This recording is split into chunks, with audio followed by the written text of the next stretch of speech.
Hi, Eileen Veilleux, the fam here. Welcome to another installment in our mini mental health series.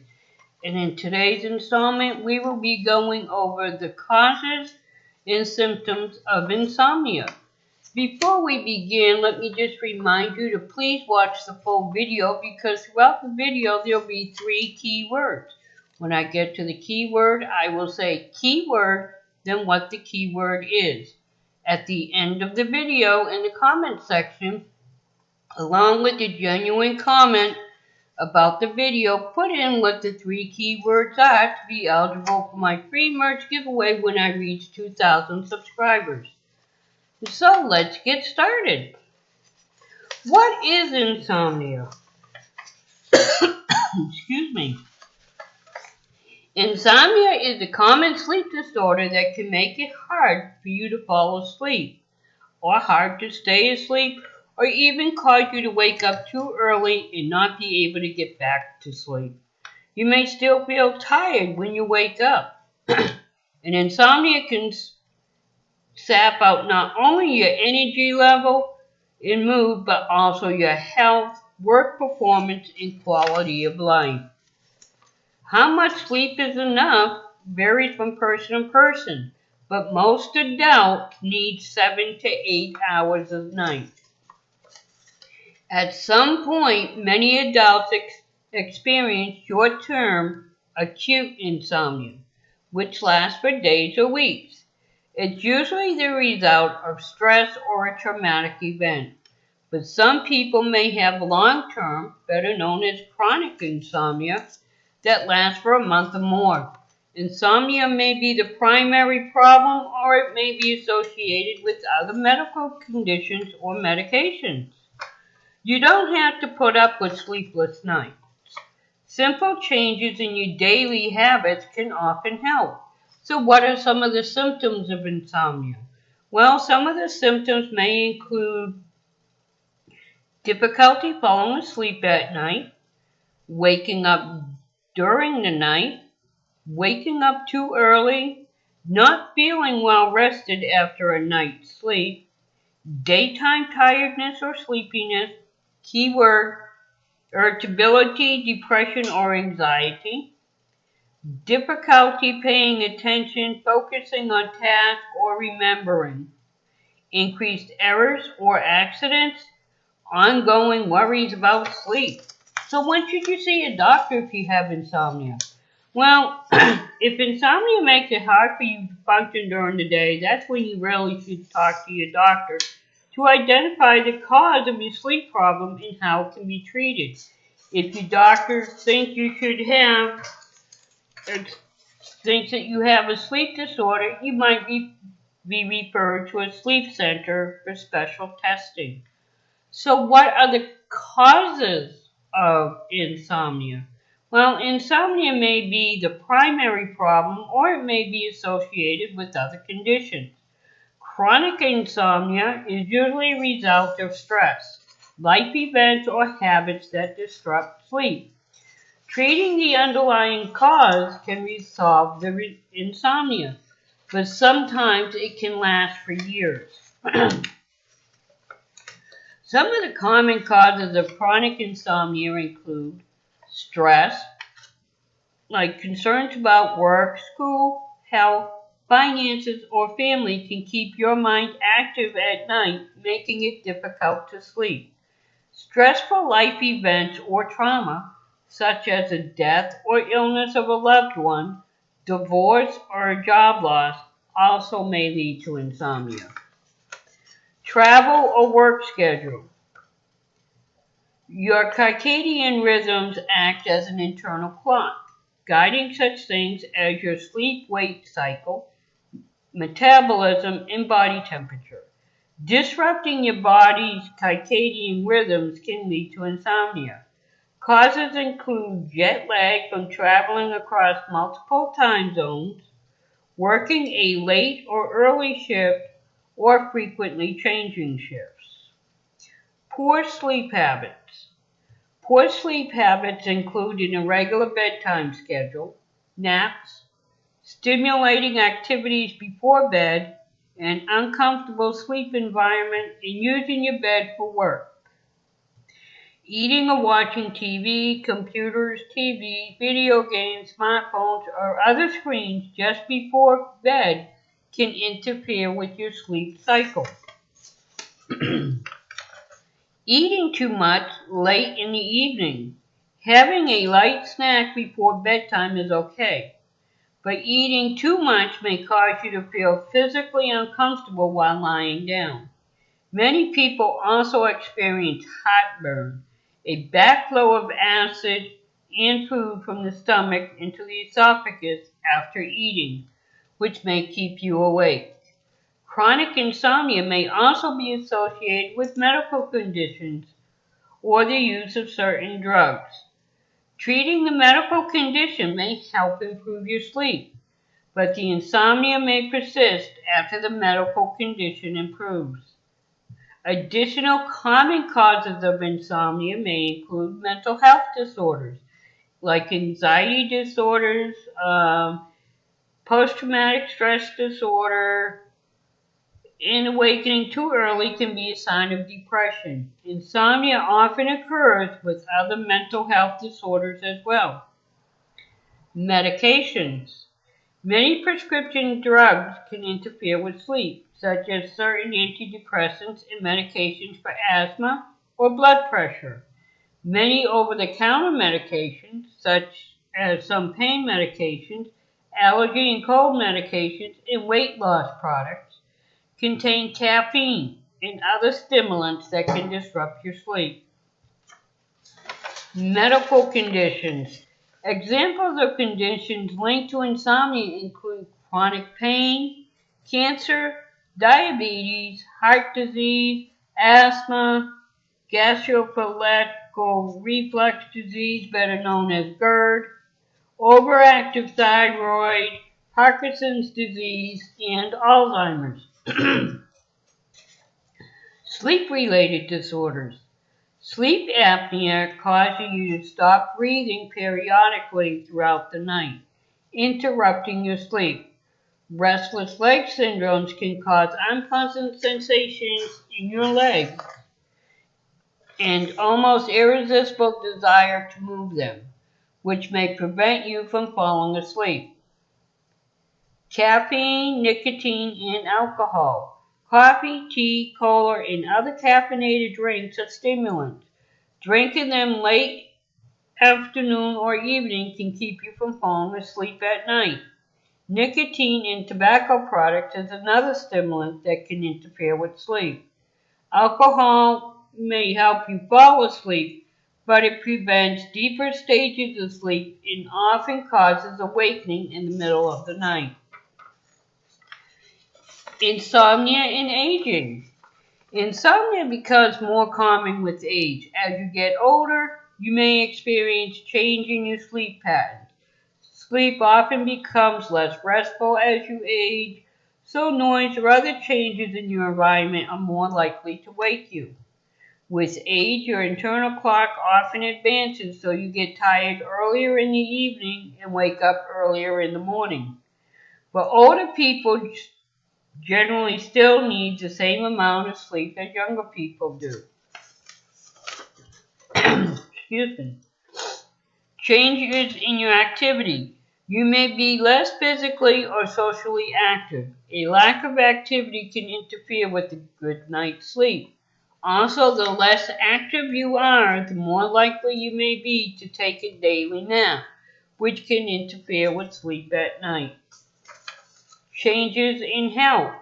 Chronic pain from conditions such as arthritis or back problems, as well as depression and anxiety, can interfere with sleep. Issues that increase the need to urinate during the night, such as prostate or bladder problems, that can disrupt sleep. Sleep apnea and restless leg syndrome become more common with age. More medications.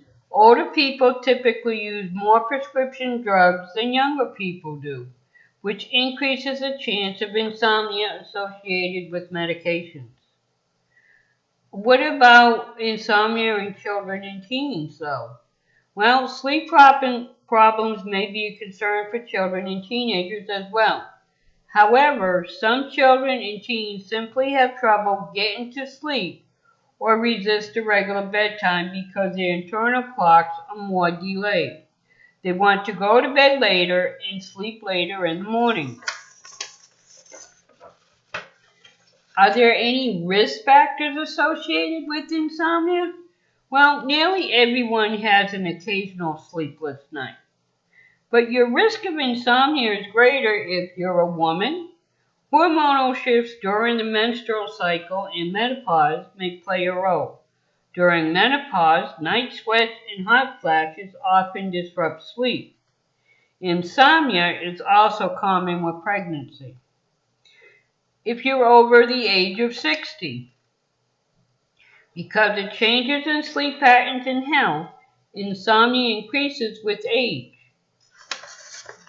If you have a mental health disorder or physical health condition, many issues that impact your mental or physical health can disrupt your sleep. Also, if you're under a lot of stress, stressful times and events can cause temporary insomnia, and major or long-lasting stress can lead to chronic insomnia. You don't have a regular sleep schedule, for example, changing shifts at work or traveling can disrupt your sleep-wake cycle. Are there any complications with insomnia? Well, sleeping is important to your health as a healthy diet and regular physical activity. Whatever your reason for sleep loss, insomnia can affect you both mentally and physically. People with insomnia report a lower quality of life compared to people who sleep well. Complications of insomnia may include lower performance on the job or at school, keyword, slowed reaction time while driving and higher risk of accidents, mental health disorders such as depression, anxiety disorder, or substance abuse, increased risk and severity of long-term diseases or conditions such as high blood pressure and heart disease. Wow, there's a lot of complications with this that lead to more serious problems. So is there a way that we can prevent insomnia? Well, good sleep habits can prevent insomnia and promote sound sleep. Keep your bedtime and wake time consistent from day to day, including weekends. Stay active. Regular activity helps promote a good night's sleep. Check your medications to see if they contribute to insomnia. Avoid or limit naps. Avoid or limit caffeine and alcohol, and don't use nicotine. Avoid large meals and beverages before bedtime. Make your bedroom comfortable for sleep, and only use it for sleep or marital activities. Creating a relaxing bedtime ritual, such as taking a warm bath, reading or listening to soft music. So those are different ways that we can prevent insomnia. I have insomnia, but I wouldn't say it's chronic. I go through stages, especially bad if I take a nap. But I've been finding that if I eat a big meal, that's when I get tired.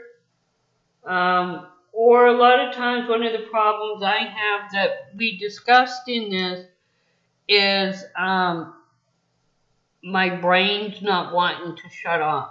I'll go to bed and I could be tired, but my brain is not ready yet.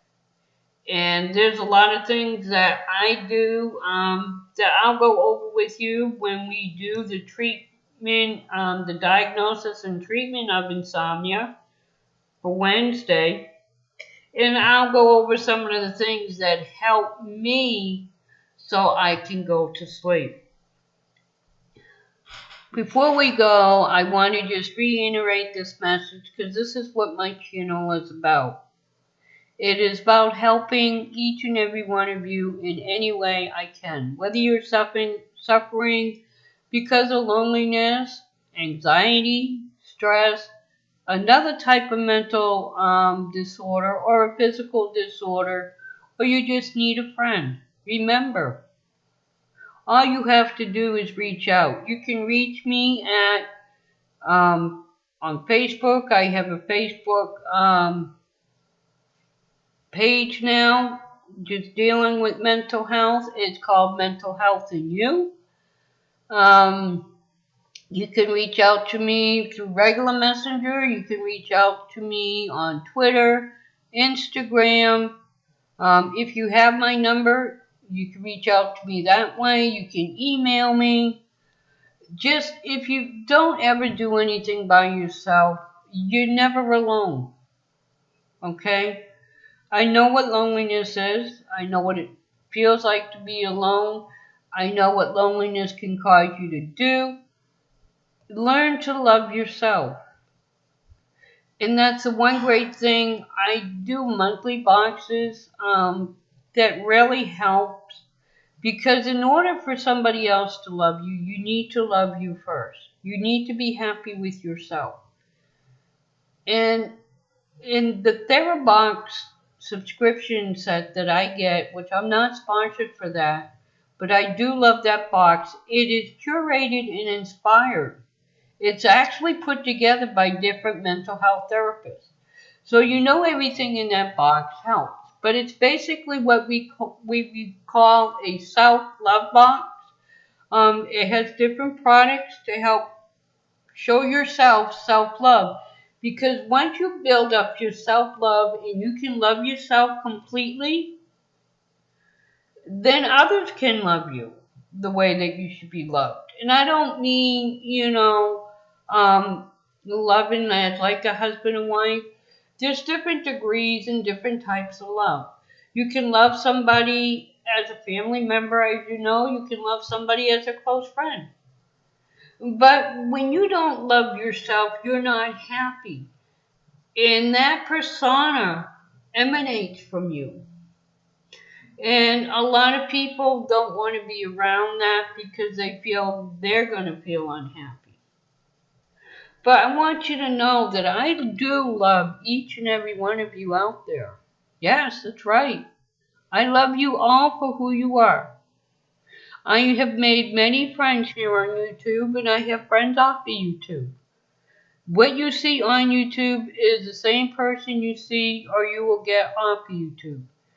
If there is something that I don't think is right, I may not want to say anything because I don't want to hurt our friendship because we don't have that type of connection that we would if we were person to person. But I am working on that. I'm not perfect. I'm working on just if something's bothering me, just coming out nicely and telling you out of love that I don't think it's right and why. Okay? But I want you to know that I love each and every one of you. I have a beautiful, wonderful YouTube family, and I love each and every one of you. You have meant the world to me, and I want anybody who watches this to know that I am out there. If you want to talk about your insomnia, or you just can't sleep at night, give me a text, message me. If you have my number, call. I'm always here for you. But remember, guys, it is so important to see with the heart and not with the eyes. Because the eyes just see a shell. A shell doesn't tell you nothing. Only the heart can see what's important, which is the soul. They say the eyes are the windows to the soul, but that's not always true. The eyes can deceive you. Your heart can't. When you look at somebody through your heart, you'll find the right friends, the right whatever. You'll be a better person because when you're nice to people, that helps you physically, mentally, and emotionally inside you. When you're negative, it has negative effects on you. Everything we do and say in life has consequences. It's up to us whether we want to have good consequences or bad. Myself, I prefer good, but I'm not perfect. So there's going to be some choices I make that are wrong and I'm going to suffer bad consequences. I could have all the good intentions in the world. And if it's a wrong decision, I'm going to, have to pay for the choices I make. But I want you all to know that I do love you because I see you all with my heart. I don't see with my eyes. I see with my heart. So until I see each and every one of you again, I love you. Have a great day.